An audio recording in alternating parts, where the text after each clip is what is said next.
Iran की राजधानी Tehran और तेहरान की सड़कों पर इजराइल का जनाजा घसीटा जा रहा है।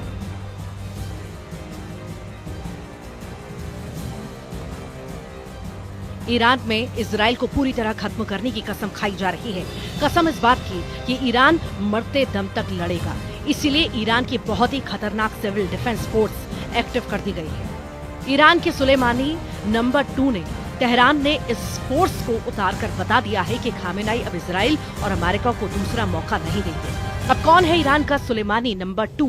उसकी पूरी डिटेल जानने से पहले देखिए तेहरान से अमेरिका और इजराइल को डराने वाले वीडियो कितने खतरनाक हैं।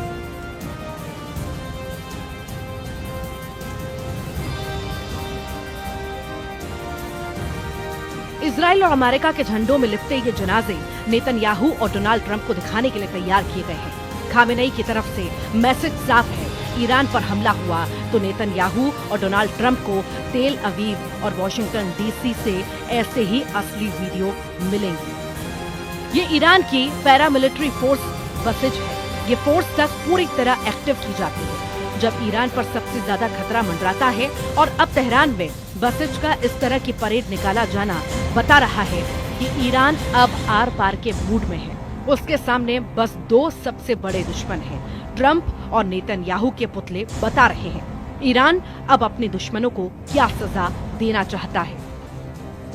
बसिज फोर्स की परेड में सैकड़ों कमांडो दिखे। पहले निकले, फिर मोटरसाइकिल वाली ब्रिगेड भी शामिल हुई, यानी ऐसी छापामार टुकड़ी जो सीरिया और इराक में एक्टिव रही है।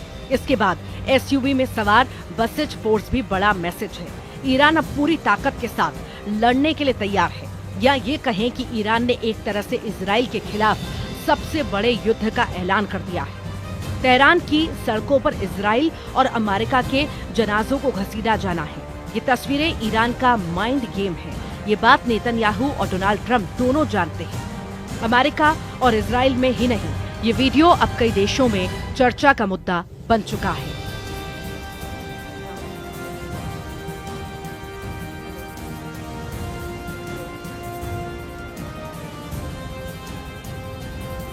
ईरान का मीडिया में तो छप ही रहा है कैसे इजराइल को चैलेंज किया जा रहा है। इजराइल की मीडिया में बताया गया कि हजारों लड़ाके ईरान की सड़कों पर लॉन्च किए जा चुके हैं।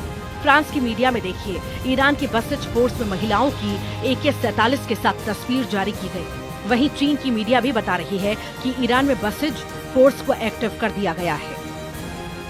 अब बसिज फोर्स कैसे खाड़ी देशों में अमेरिका के एक छत्र राज और नेतन्याहू के ग्रेटर इजराइल वाले प्रोजेक्ट के लिए खतरा है।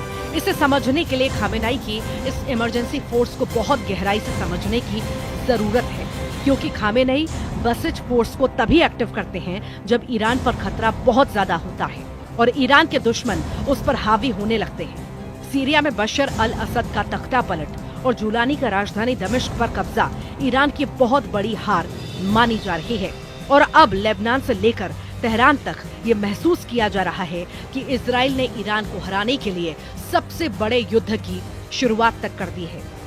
यही वजह है कि तेहरान की सड़कों पर अब बसिज फोर्स ने नेतन्याहू और ट्रंप को डराने वाली परेड निकाली है। यदि हम जायोनी शासन को नष्ट कर देते हैं और इस क्षेत्र से अमेरिकी ठिकानों को हटा देते हैं, तो इसका मतलब है कि हमने एक गोली से 100 लक्ष्यों पर हमला किया है और 1000 समस्याओं का समाधान किया, और सब कुछ ठीक हो जाएगा। सभी देशों की प्रगति का रास्ता साफ हो जाएगा। आज ये बात सबके सामने स्पष्ट हो गई है। ईरान की आबादी करीब 9 करोड़ है। इनमें से 2.5 करोड़ लोग बसिज फोर्स के सदस्य हैं। इनमें महिलाएं भी बड़ी तादाद में शामिल हैं। बसिज में 60,000 सैनिकों को 24 घंटे के नोटिस पर तैनात करने के लिए तैयार किया जा सकता है। बसिज फोर्स का कमांडर ही अमेरिका और इजराइल की दहशत डबल कर सकता है। जैसे कहा जा रहा है, ईरान का सुलेमानी नंबर 2, क्योंकि इसका नाम ब्रिगेडियर जनरल गुलाम रेजा सुलेमानी है। गुलाम रेजा सुलेमानी ने 2001 से 2004 के बीच फज्र डिवीजन की कमान संभाली है। गुलाम रेजा सुलेमानी ने 2004 से 2006 के बीच ईरान की थलरल्ला डिवीजन का नेतृत्व कर चुके हैं। इसके बाद 2006 से 2008 तक ईमान हुसैन डिवीजन की कमान भी गुलाम रेजा सुलेमानी के पास रही। इसके बाद अगले 11 सालों तक खामेनेई ने ब्रिगेडियर जनरल गुलाम रेजा सुलेमानी को साहिब अज जमान कोर का नेतृत्व सौंप दिया। 2019 के बाद से सुलेमानी नंबर 2 के पास बसिज फोर्स की कमान है और ये फोर्स खामेनेई की बहुत खतरनाक सेना मानी जाती है।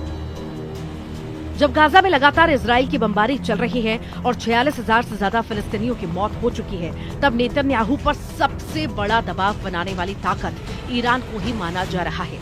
लेकिन सीरिया पर जुलानी के कब्जे ने ईरान की रणनीति को बहुत बड़ा नुकसान पहुंचाया है और हिजबुल्लाह की सप्लाई लाइन कटने के बाद ईरान बहुत ज्यादा बेचैन है।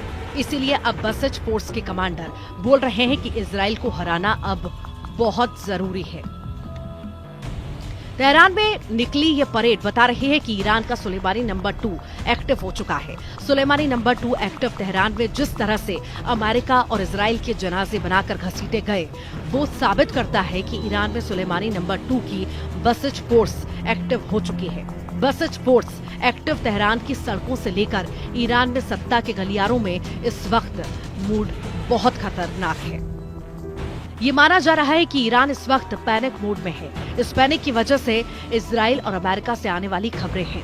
पैनिक यानी घबराहट, खलबली, बेचैनी, जो ईरान में बड़ा तहलका मचा सकती है, क्योंकि सुलेमानी नंबर 2 यानी ब्रिगेडियर जनरल गुलाम रेजा सुलेमानी को ऑर्डर देने वाली अली खामेनेई सुपर एक्टिव हो चुके हैं। दोनों का इस तरह सक्रिय हो जाना बताता है कि ईरान इस वक्त बहुत बेचैन है। इसमें कोई शक नहीं, ये 2 वीडियो इसका सबूत है। एक तरफ तेहरान में इजराइल का जनाजा निकाला जा रहा है, तो दूसरी तरफ ईरान दिखा रहा है कि अगर उसके परमाणु अड्डों पर वार किया गया तो वो कैसे जवाब देगा। इसके लिए ईरान ने नतांज न्यूक्लियर अड्डे के पास अपनी एयर डिफेंस वाली ताकत दिखाई है। ईरान के खिलाफ लगातार रिपोर्ट आ रही है कि अमेरिका और इजराइल 20 जनवरी से पहले ही बड़ी स्ट्राइक कर सकता है। इजराइल और अमेरिका मिलकर ईरान के परमाणु अड्डों को टारगेट कर सकते हैं। इसमें बड़ा टारगेट बन सकता है ईरान का नतांज न्यूक्लियर प्लांट।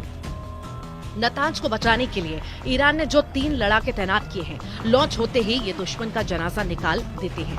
ईरान के इन 3 लड़ाकों ने इस वक्त इजराइल के इरादों को अपने टारगेट पर लिया है। अब देखिए, ईरान का घोड़दाद एयर डिफेंस सिस्टम ये अपनी मान से निकलता है, उस फ्रंट पर तैनात कर दिया जाता है जहां इजराइल के एयर अटैक का सबसे बड़ा खतरा है। रूस के बुक M2 की नकल घोड़दाद 50 से 100 किलोमीटर की रेंज में टारगेट खत्म कर सकता है। इसके बाद ईरान ने दिखाया अपना टोर एयर डिफेंस सिस्टम। रूस से लिया गया यह सिस्टम यूक्रेन में भी एक्टिव है। Range 25 kilometre. हेलीकॉप्टर हो, ड्रोन हो या फिर नीचे उड़ने वाला फाइटर जेट, समझ लीजिए काम तमाम। अब देखिए ईरान का 9-डे एयर डिफेंस सिस्टम। आसमानी टारगेट के इस नए दुश्मन का मतलब है कि 30 किलोमीटर में हर लक्ष्य खल्लास। ईरान ये अपने एयर डिफेंस सिस्टम इसीलिए गुफा से निकाले हैं क्योंकि खामेनेई के कमांडरों ने मैसेज दे दिया है कि अब करो या मरो के हालात है। इसकी वजह से ईरान ने लॉन्च कर दिया है अपना युद्धाभ्यास इक्तिदार, जिसके टारगेट पर है इजराइल और अमेरिका।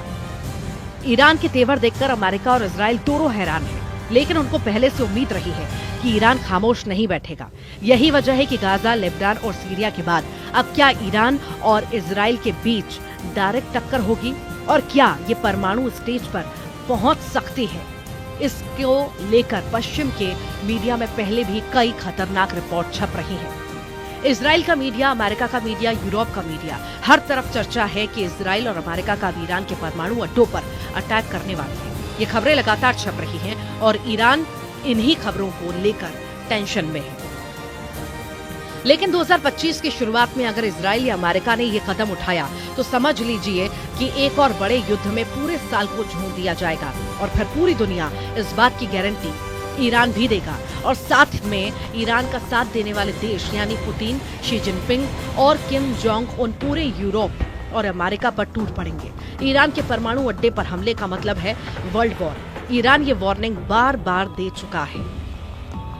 तेहरान में निकली बसिज की परेड बता रही है कि ईरान को गंभीरता से लेना होगा, क्योंकि अगर ईरान की चेतावनी को हल्के में लिया गया तो नेतन्याहू और ट्रंप की युद्ध वाली आंकड़ेबाजी बहुत बड़ा ब्लंडर साबित हो सकती है। ईरान का जवाब बहुत बड़ा युद्ध होगा।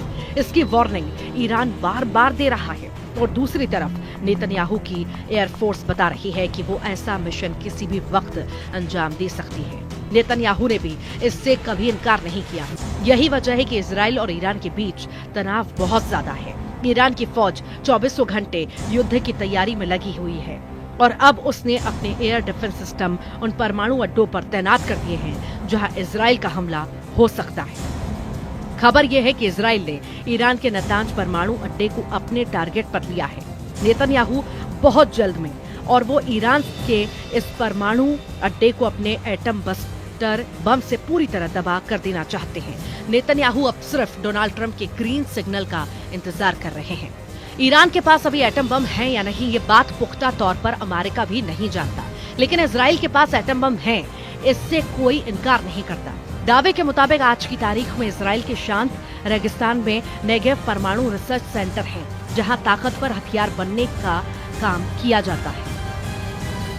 Stockholm International Peace Research Institute के मुताबिक इजराइल के पास करीब 90 परमाणु बम हैं, जो पूरे पश्चिमी एरिया को पिघली हुई रेत में तब्दील कर सकते हैं। अब तक ईरान की नीति साफ है कि वो परमाणु बम नहीं बनाएगा। ईरान के सर्वोच्च नेता अली खामेनेई भी इसे बार बार दोहरा चुके हैं, लेकिन अब खतरा ईरान के परमाणु अड्डों को है। सवाल है कि क्या खामेनेई अपनी नीति बदलने पर मजबूर हो जाएंगे, क्योंकि खामेनेई के सलाहकार ने ऐसा इशारा किया है कि अगर ईरान के अस्तित्व पर खतरा पैदा हुआ तो वो अपनी परमाणु नीति बदल सकता है। गाजा में बमबारी के दौरान इजराइल के एक मंत्री ने परमाणु बम इस्तेमाल करने की भी सलाह दी थी, जिसके बाद में नेतन्याहू ने खारिज कर दिया। लेकिन इसी बयान से साफ हो जाता है कि इजराइल जिस बम को छुपाने की कोशिश कर रहा है वो भी दुनिया के लिए बड़ी तबाही की वजह बन सकता है। वहीं ट्रंप की शपथ से पहले चीन ने भी ईरान के उस परमाणु समझौते को फिर से जिंदा करने का समर्थन किया है, जिसे ट्रंप ने अपने पहले कार्यकाल में डस्टबिन में डाल दिया था। JCPOA समझौते 10 साल से अधिक की कठिन बातचीत के बाद हुआ और सुरक्षा परिषद द्वारा अनुमोदित किया गया। ये आज भी सबसे अच्छा विकल्प है और राजनयिक माध्यमों से ईरानी परमाणु मुद्दे को हल करने के लिए सभी पक्षों के लिए सबसे बड़ा आम विभाजक है। एक तरफ रूस और चीन लगातार दबाव डाल रहे हैं, ऐसे में ईरान को लेकर इजराइल और अमेरिका का विकल्प कम होते जा रहा है। नेतन्याहू और खामेनेई की टक्कर में पूरी दुनिया फंस चुकी है और अब एक फैसला इस युद्ध को एक झटके में अंजाम तक पहुंचा सकता है, लेकिन वो फैसला ऐसा होगा जिसमें पूरी दुनिया के जल जाने का खतरा है। वहीं 20 जनवरी को डोनाल्ड ट्रंप की शपथ से पहले ईरान की इस परेड को मामूली बात समझना गलत होगा। ईरान अगर 2.5 करोड़ लोगों को फौज में मोबिलाइज करने यानी उन्हें युद्ध के लिए तैयार करने का मैसेज दे रहा है, तो समझ लीजिए कि गाजा और लेबनान के साथ यूक्रेन का युद्ध भी छोटा और मामूली नजर आएगा, क्योंकि अगर ईरान इस ताकत के साथ लड़ा तो इजराइल और अमेरिका के अड्डों को बचाना मुश्किल हो जाएगा।